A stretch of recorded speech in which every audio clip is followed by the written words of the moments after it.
Hello everyone, this is Ankit Shukla and welcome to the logical accounting.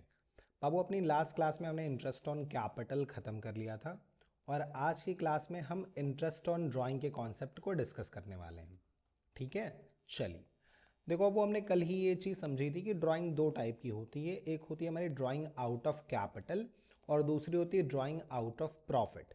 Drawing out of capital का मतलब क्या होता है कि ओनर ने जो कैपिटल डाली थी उसी कैपिटल में से उसने कुछ पैसे वापस निकाल लिए। ठीक है, वो होती है ड्राइंग आउट ऑफ कैपिटल। इसको परमानेंट ड्राइंग भी आप बोल सकते हो। ठीक है, दूसरी होती है ड्राइंग आउट ऑफ प्रॉफिट, जो अपने ओनर अपने डे टू डे यूज़ के लिए या फिर फैमिली नीड के लिए, पर्सनल पर्पज़ के लिए जो पैसा निकालता रहता है बिजनेस से, उसे हम बोलते हैं ड्राइंग आउट ऑफ प्रॉफिट। तो ये बात ध्यान रखना पहली चीज़ कि इंटरेस्ट ऑन ड्राइंग जो है ये सिर्फ कैलकुलेट होता है ड्राइंग आउट ऑफ प्रॉफिट पे।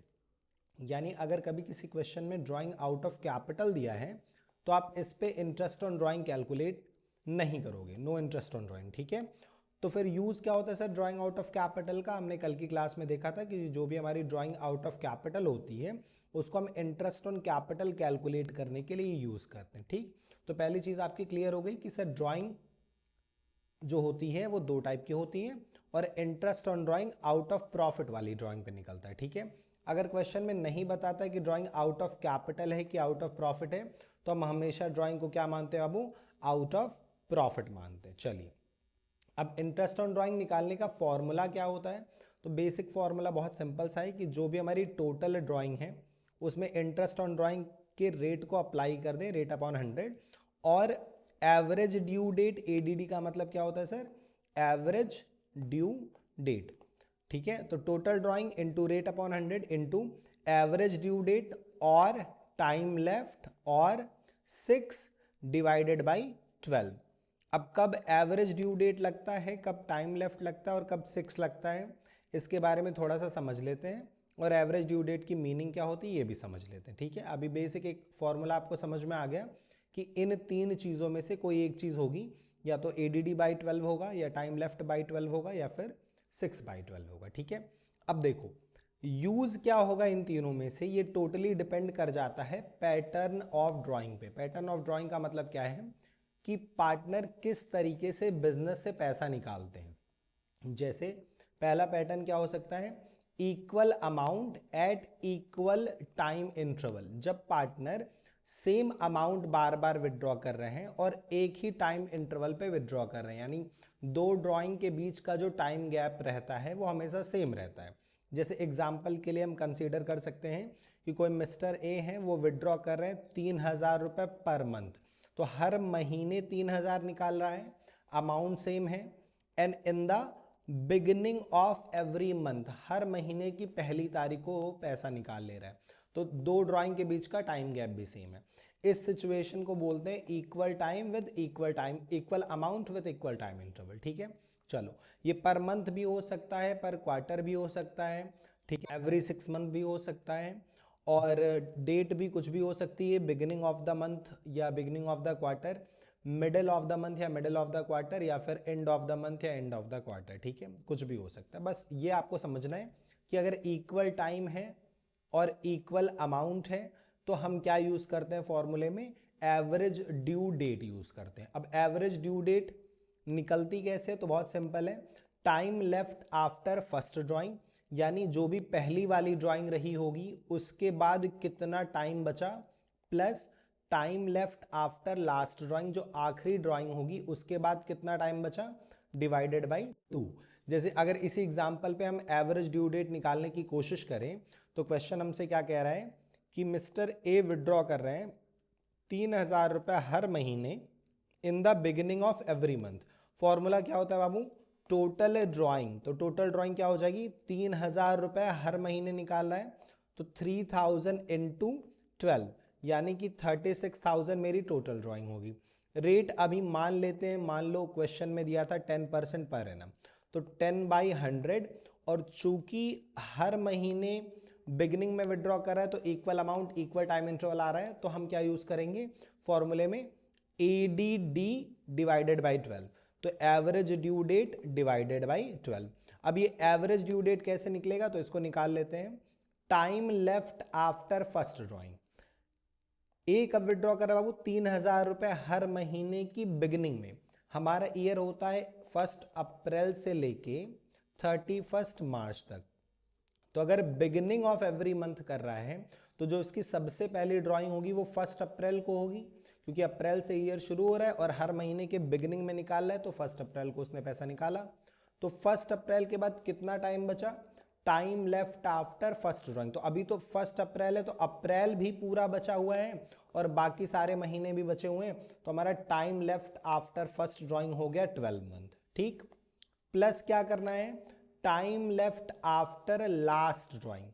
तो ए की लास्ट ड्राइंग कब होगी? बिगिनिंग ऑफ एवरी मंथ है, तो अगर मेरा मंथ अप्रैल से मार्च तक मेरा ईयर चलता है तो लास्ट ड्राइंग मार्च में होगी, ठीक है। और मार्च में कब होगी? बिगिनिंग ऑफ एवरी मंथ, यानी 1 मार्च को होगी। तो 1 मार्च के बाद उस ईयर में टाइम लेफ्ट कितना हुआ? मार्च अभी पूरा बचा था बस, तो टाइम लेफ्ट मेरा कितना हो गया? मार्च वाला महीना यानी 1। तो 12 + 1 ये लास्ट ड्राइंग के बाद का टाइम है, डिवाइडेड बाई 2। तो 12 + 1 डिवाइडेड बाई 2 ये हमारा आ गया 6.5, यानी हमारा एवरेज ड्यू डेट होगा 6.5। और अब हम इसको कैलकुलेट कर लेंगे, तो 36,000 का 10% डिवाइडेड बाई 12 मल्टीप्लाई बाई 6.5, तो ये हमारा आ जाएगा बाबू 1950। ठीक है, चलिए आई होप आपको एवरेज ड्यू डेट वाला पॉइंट समझ में आ गया कि अगर equal amount equal time gap पे होता है तो फॉर्मूला होता है total drawing into rate upon 100 into average due date divided by 12। Average due date कैसे निकलती है? पहली वाली ड्राइंग के बाद कितना टाइम बचा प्लस आखिरी वाली ड्राइंग के बाद कितना टाइम बचा डिवाइडेड बाई 2, तो आपका एवरेज ड्यू डेट निकल के आ जाता है। ठीक है, चलो अच्छा, कुछ एवरेज ड्यू डेट आपको बार बार कैलकुलेट करने की जरूरत नहीं, उसको आप याद कर सकते हो। जैसे अगर मंथली बात करें तो अगर मंथ के बिगिनिंग में विड्रॉ हो रहा है तो एवरेज ड्यू डेट हमारी होती है 6.5, मंथ के मिड में होता है तो एवरेज ड्यू डेट हमारी होती है 6, और अगर मंथ के एंड में हो रहा है तो एवरेज ड्यू डेट हमारी 5.5 आएगी। इसको आप चाहो तो निकाल के चेक कर सकते हो। ठीक है, चलिए अगर क्वार्टरली बोल दे रहा है यही चीज, यानी बिगिनिंग ऑफ एवरी क्वार्टर या मिडिल ऑफ एवरी क्वार्टर या एंड ऑफ एवरी क्वार्टर, तो हमारी एवरेज ड्यू डेट आएगी 7.5, 6 और 4.5। ठीक है, इसको याद करने का तरीका बड़ा सिंपल सा है, तुम बस इतना याद रखो कि मंथ के केस में हम 6.5 से स्टार्ट करते हैं और 0.5 लेस करते हैं, यानी बिगिनिंग में हुआ तो 6.5, मिड में हुआ तो 0.5 लेस किए 6, और एंड में हुआ तो इसमें से भी 0.5 लेस करेंगे तो 5.5 आ जाएगा। और जैसे ये मंथ के केस में 6.5 से स्टार्ट होता है तो क्वार्टर के केस में 6.5 के बजाय 7.5 से स्टार्ट होगा। ठीक है, अब एक बात बताओ, अगर मंथ में 0.5 माइनस कर रहे थे हम तो क्वार्टर का मतलब होता है 3 महीना यानी 3.5, तो इसका मतलब क्वार्टर के केस में हम 1.5 माइनस करेंगे, तो क्वार्टर हमारा स्टार्ट होगा 6.5 से ना होके 7.5 से, और बिगनिंग में हुआ तो 7.5। अगर मिडिल ऑफ एवरी क्वार्टर है तो 7.5 में से 1.5 माइनस आपने किया तो 6, और अगर एंड ऑफ एवरी क्वार्टर है तो 6 में से भी आपने 1.5 माइनस किया तो आपका आ गया 4.5। तो अगर क्वेश्चन मंथली और क्वार्टरली बोल रहा है तो तुम एवरेज ड्यू डेट याद रखो, बार बार ये फॉर्मूला लगा के कैलकुलेट करने की नीड नहीं है। पर कोई अगर मान लो अलग सिचुएशन बनती है, मंथ क्वार्टर के अलावा किसी टाइप की सिचुएशन बनती है, तो फिर आप याद मत रखो, आप उसको इजीली कैलकुलेट करो, एडीडी का फॉर्मूला आपको आता ही है। चलिए आई होप ये चीज़ आपको क्लियर हो गई होगी। अब इस पर हम 1-2 क्वेश्चन और देखेंगे। चलो वापस से आ जाते हैं, तो फॉर्मूला हमारा होता है इंटरेस्ट ऑन ड्राइंग का total drawing into rate by 100 into average due date divided by 12। Average due date कब यूज होता है सर? जब हमारा equal amount equal time gap पे है। ठीक है, अब दूसरा आ जाते हैं, टाइम लेफ्ट कब यूज होता है और 6 कब यूज होता है? तो जब अनइक्वल वाली सिचुएशन हो, यानी या तो अमाउंट अनइक्वल हो जाए या टाइम गैप अनइक्वल हो जाए या दोनों अनइक्वल हो जाए, मतलब अगर कुछ भी अनइक्वल हो गया तो वो सेकंड सिनेरियो बनता है हमारे। जैसे हम बोल दे कि मिस्टर ए 3,000 रुपये हर महीने विड्रॉ कर रहा है, अमाउंट सेम है पर डेट फिक्स नहीं है, कभी फर्स्ट को विड्रॉ कर लेता है, कभी 15th of the month withdraw करता है, कभी 18th of the month withdraw करता है, कभी 30th को विड्रॉ करता है, तो डेट सेम नहीं है। या फिर मान लो डेट सेम है, बिगिनिंग ऑफ एवरी मंथ है पर कभी 3,000, कभी 4,000, कभी 5,000, तो इस सिचुएशन को बोलते हैं अनइक्वल। और अनइक्वल वाले केस में हम एवरेज ड्यू डेट नहीं यूज करते, हम क्या यूज करते हैं, टाइम लेफ्ट। यानी जब भी ड्राइंग कर रहा होगा पार्टनर, उसके बाद से उस पर्टिकुलर डेट से उस ईयर में कितना टाइम बचा वो हम फॉर्मूले में यहां रखेंगे टाइम लेफ्ट में और डिवाइड कर देंगे 12 से, हमारा इंटरेस्ट ऑन ड्राइंग आ जाएगा। ठीक है, चलिए। तो इक्वल होता है तो एवरेज ड्यू डेट यूज करते हैं और अनइक्वल होता है तो टाइम लेफ्ट यूज करते हैं। 6 कब यूज करना है सर, जब क्वेश्चन में डेट ही मिसिंग हो।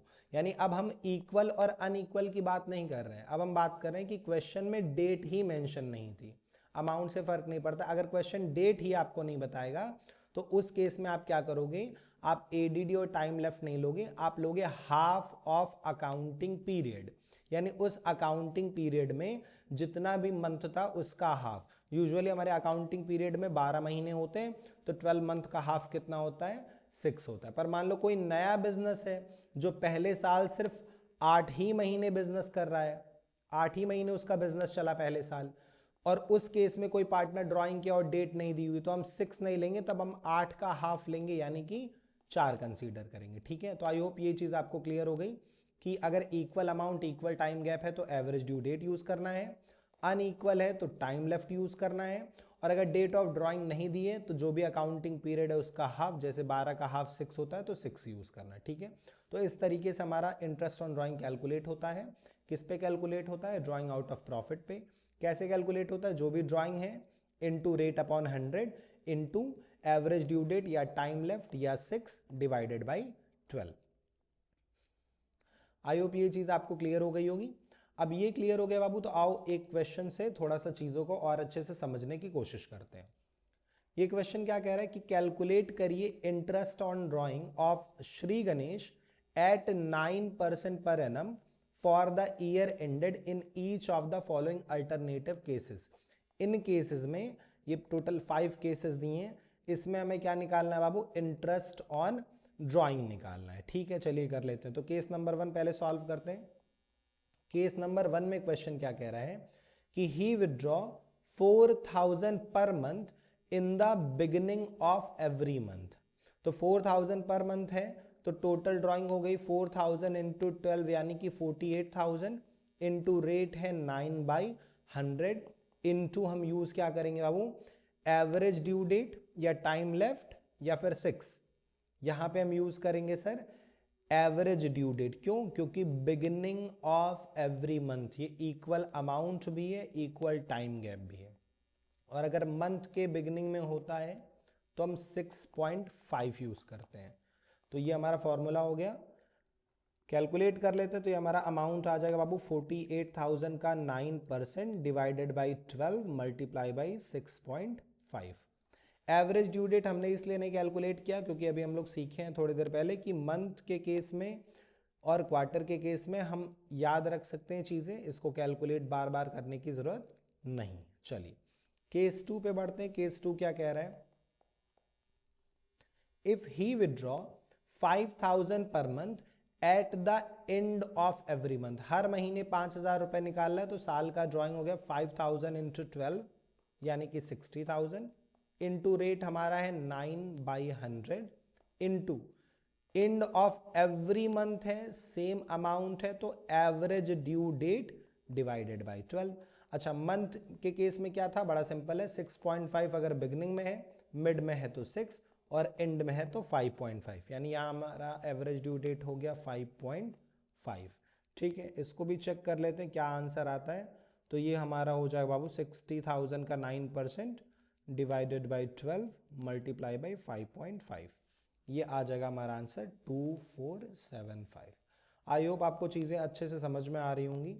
बढ़ते हैं केस नंबर 3 की तरफ। क्या कहता है केस नंबर 3, देखते हैं।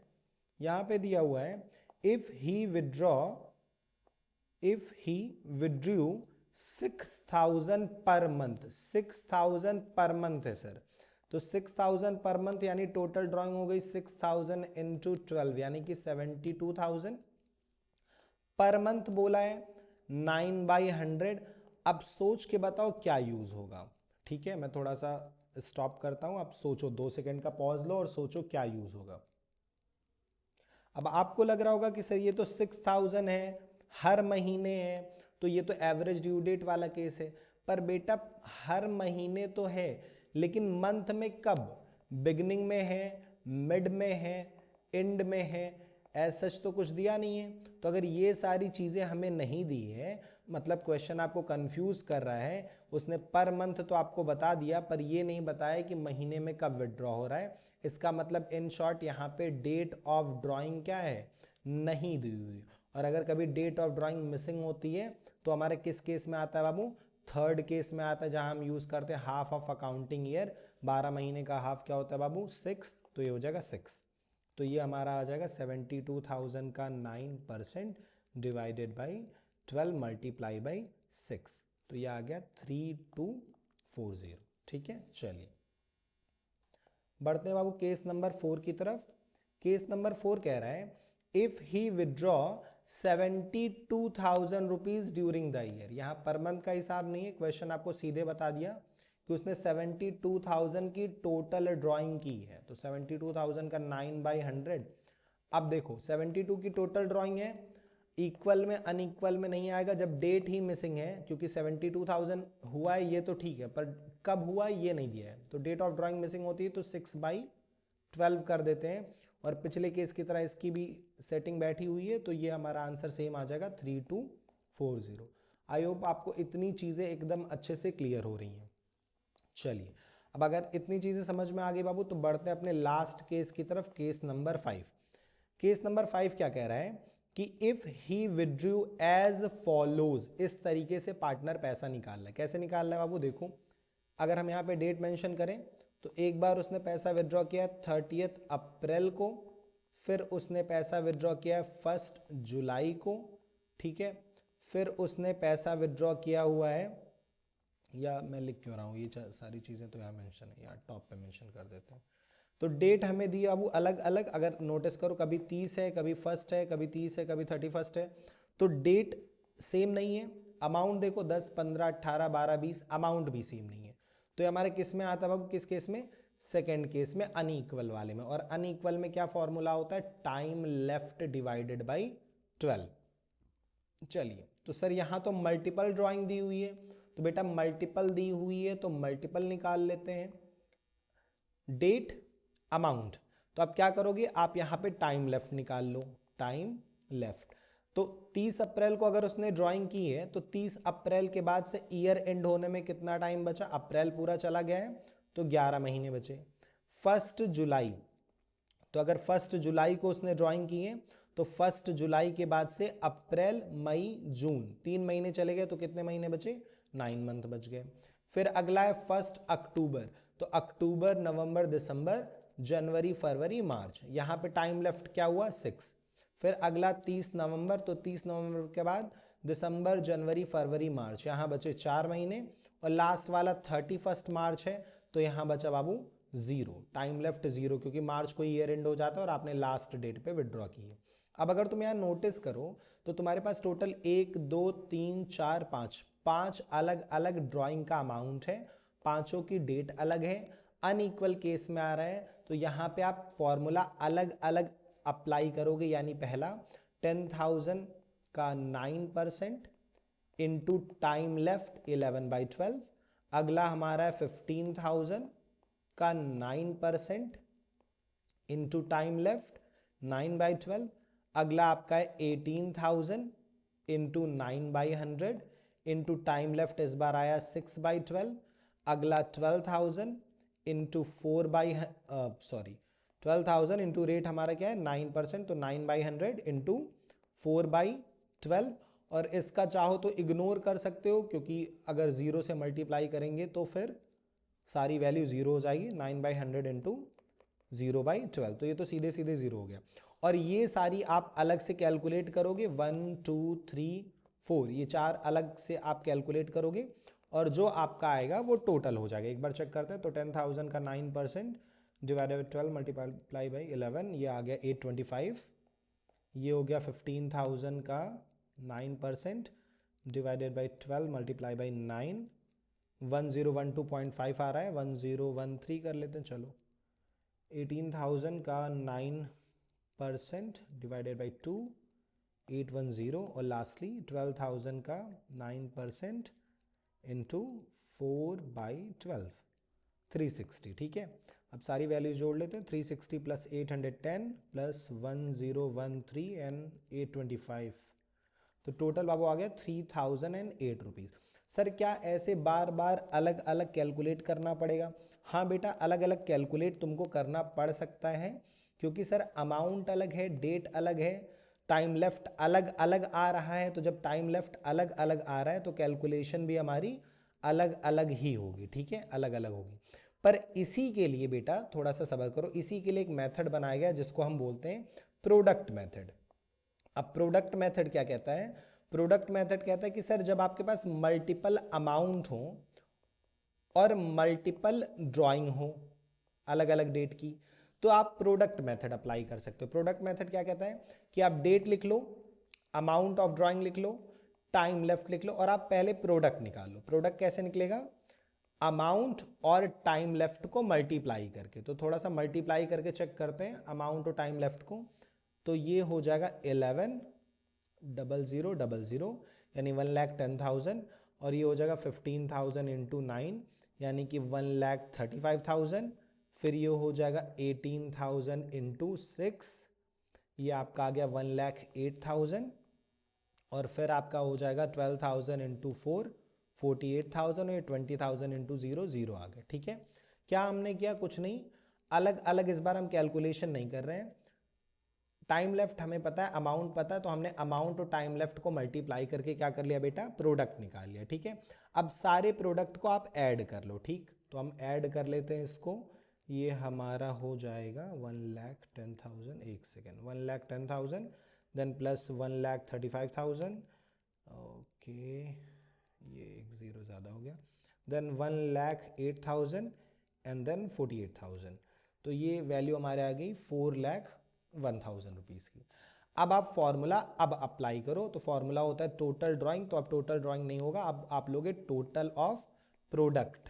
ठीक है, into rate upon 100 into 1 divided by 12। ठीक है, चलिए ट्राई करते हैं, इनटू 9% डिवाइडेड बाई 12, और ये वैल्यू हमारी आ गई 3007.5। जैसे यहाँ पे 1012.5 आया था, हमने राउंड ऑफ किया था, तो ये राउंड ऑफ होके 3008 रुपीज़ आ गया। तो अगर आप नोटिस करो तो प्रोडक्ट मेथड से और ऐसे इंडिविजुअली निकालने से दोनों ही केसेस में हमारे आंसर सेम ही आ रहे हैं, और सेम ही आएंगे क्योंकि वही चीज़ है। तो ये प्रोडक्ट मेथड कब अप्लाई करना है सर? जब हमारे पास मल्टीपल ड्राइंग दी हुई हो, तो हम अलग अलग time left by 12, time left by 12, time left by 12 ना करके पहले अमाउंट टाइम लेफ्ट को मल्टीप्लाई करके प्रोडक्ट निकालते हैं, सारे प्रोडक्ट का समेशन लेते हैं और फिर सेम फॉर्मूले पे पुट करते हैं। बस टाइम लेफ्ट की जगह अब 1/12 करते हैं क्योंकि टाइम लेफ्ट ऑलरेडी मल्टीप्लाई हो चुका है। ठीक है, आई होप आपको एकदम अच्छे से चीज़ें क्लियर हो गई होंगी और इंटरेस्ट ऑन ड्राइंग आप समझ गए। ठीक, क्या फॉर्मूला होता है सर? सिंपल फॉर्मूला होता है total drawing into rate upon 100 into average due date या टाइम लेफ्ट या फिर 6 divided by 12। Good, average due date कब यूज करना होता है sir? Equal amount equal time gap पे हो। टाइम लेफ्ट कब यूज करना है? जब अनइक्वल हो, या तो अमाउंट या टाइम गैप या फिर दोनों। और जब डेट ऑफ ड्राइंग ही मिसिंग होती है तो हम क्या यूज करते हैं? 6 यूज करते हैं, जिसको हाफ ऑफ अकाउंटिंग ईयर आप बोल सकते हो। ठीक है, चलिए अब एक और क्वेश्चन देखेंगे, थोड़ा सा ट्रिकी है, समझने की कोशिश करते हैं। कह रहा है Gupta is a partner in a firm. आप एक काम कर सकते हो, या ठीक है पहले इस क्वेश्चन को देखते हैं, प्रैक्टिस बाद में होगी। Gupta is a partner in a firm, he Drew regularly 800 at the beginning of every month. इतना ही पढ़ के आपको समझ में आ गया कि ये फर्स्ट केस वाला है जहां पे इक्वल अमाउंट है और इक्वल टाइम गैप भी है। रेगुलरली विदड्रॉ कर रहा है 800 और बिगिनिंग ऑफ एवरी मंथ है। सर इसको हम सॉल्व करेंगे सर, बहुत आसान लग रहा है सर, 800 सर इंटू 12 करिए। अरे बेटा रुको बेटा, ऐसे नहीं होगा, पहले क्वेश्चन पूरा पढ़ो। कह रहा है 800 है, बिगिनिंग ऑफ एवरी मंथ है सर 6.5 एवरेज। अरे रुको नालायक, 6.5 नहीं होगा, पहले क्वेश्चन पढ़ो। 800 बिगिनिंग ऑफ एवरी मंथ है, सही है, पर आगे क्या लिखा है? फॉर द 6 मंथ एंडिंग 31 मार्च 2024। यानी क्वेश्चन कह रहा है कि सर 800 तो विड्रॉ हो रहा है, बिगिनिंग ऑफ एवरी मंथ भी हो रहा है, पर ये प्रोसेस 800 हर महीने निकालने का कब तक के लिए हो रहा है? सिर्फ और सिर्फ 6 मंथ के लिए हो रहा है, फॉर 6 मंथ। और कौन सा 6 मंथ? क्योंकि सर एक साल में तो 2 6 मंथ होते हैं, 12 महीने का साल है, तो 2 6 महीने हो जाएंगे हमारे शुरुआत के 6 महीने और लास्ट के 6 महीने। तो कौन सा 6 महीना कह रहा है? फॉर 6 मंथ एंडिंग 31 मार्च 24, वो 6 महीना जो 31 मार्च 24 को खत्म हो जाएगा।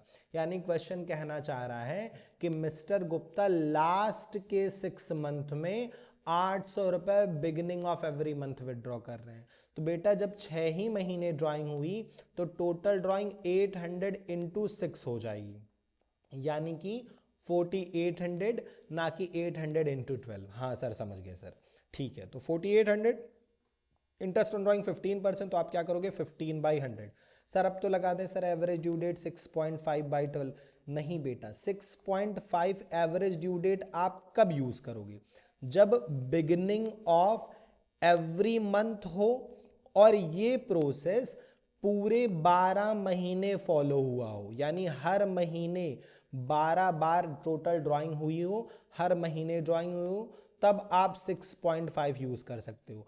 पर यहां बिगिनिंग ऑफ एवरी मंथ जो चीज थी वो सिर्फ 6 मंथ फॉलो हुई, तो अगर आप 6.5 पे निकालोगे तो गलत हो जाएगा। तो यहां इस क्वेश्चन में आपको एवरेज ड्यू डेट कैलकुलेट करनी पड़ेगी। तो आइए एवरेज ड्यू डेट कैलकुलेट करते हैं।